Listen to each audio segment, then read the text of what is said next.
Ker nekateri otroci, ko gredo v prvi razred, ne vejo, kaj je pipa, ne vejo, kaj je školjka, nič ne vejo. Sploh ne tu poznajo stvari, ker iz tazga okolja gredo v drugo okolje in jim je vse novo in so prestrašeni in zgubljeni. Številne romske družine na jugovzhodu Slovenije še danes prepogosto živijo brez vode, brez sanitarij in nekatere tudi brez elektrike. Kako pa pijete, kuhate, kje dobite vodo za to? Ja, z potoka pijeme. Tle v kampu noter imamo, pa se tole, v kampu noter, če nimamo ni spalnico, nimamo ni več potoka. Kako pa umijete oblačila tudi Ja, potokom? tako banjico imamo, da polje speremo na roke. Vodo hodijo iskati v en naravni vir. Tisti, ki pa nimajo avtomobilov ali po zimi, ko tista voda zamrzne, pa ostanejo brez pitne vode in za nekatere je izvir vode tudi ta potok za mano. Neprimerne bivanjske razmere vplivajo celo na to, ali bo otrok hodil v šolo ali ne. Brez vode in elektrike se je težje umiti in oprati oblačila. Pogosto so zaradi tega zasmehovani.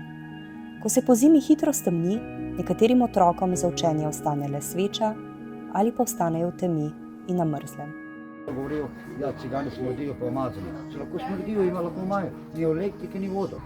Prebivalci tega dela Dobruške vasi, romskega naselja v Dobruški vasi, številke 35, si lahko vodo čez leto natočijo na tej pipi, vendar, ko je zima, ko zamrzne, tudi ta voda zamrzne oziroma pipo zaprejo.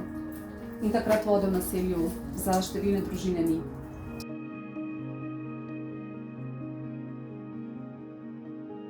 To je slavno, neslavna pipa. Zaprta je tukaj v tem majhnem kontejnerju. Vse tako se govori, kajti prav nikoli ta kontejner ni bil odklenjen. Smo v romskem naselju Goriča vas, kjer 15 družin živi brez vode. Naselje je tukaj že več kot 40 let. Dobesedno to je mučenje. Če imaš žival vodo v štalinu, pa te otroci naših nimajo, to je nenormalno. Jaz tega ne zastopam. A kljub temu, da smo mi rekli, da vse sami plačamo, da ne trgajo iz socialne pomoči, to ne daje. Jaz ne vem, kaj hoče to z vami narediti. Imamo kopalnico, lahko greste poslikati. Jaz sem jo zgradil vse na novo, vse ni enot, vode ni, ne moramo se tuširati. Ni jaz, ni otroci, če sem pravi invalid, ker sem imel jaz tumor na medenici, jaz ne moram iti v gost nekam na WC, ker jaz se ne moram sklaniti. Mene žena pelje na Petrol na WC, pa je to normalno. Moramo se že zvečer, vse moramo imeti že pripravljeno in vodo, oblačila, vse, da jih zjutraj lahko umijemo in da čisti gredo v šolo. Je predlagal not med vsem, da bo tam naredil tuš, da se bojo otroci tam tuširali.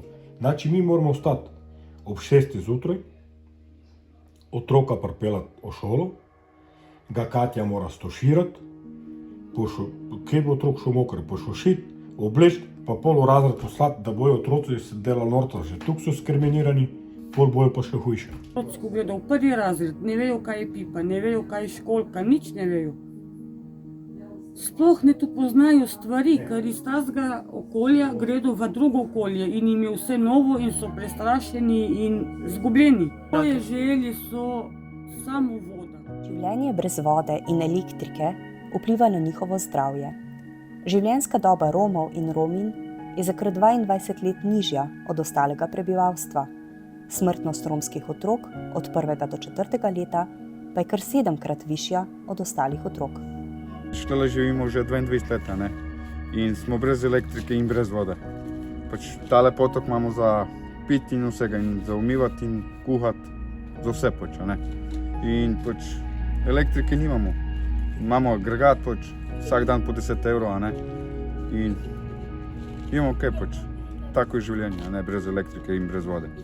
Dostop do vode je človekova pravica in je v Sloveniji vpisana tudi v ustavo. Vsi imamo pravico do zadostne količine pitne vode. V Sloveniji pa morajo nekateri Romi vodo voziti ali nositi iz bencinskih črpalk, pokopališč in celo iz onesnaženih potokov ali izvirov. Na ta način imajo na voljo manj vode, kot bi morala biti na voljo celo ob humanitarnih katastrofah.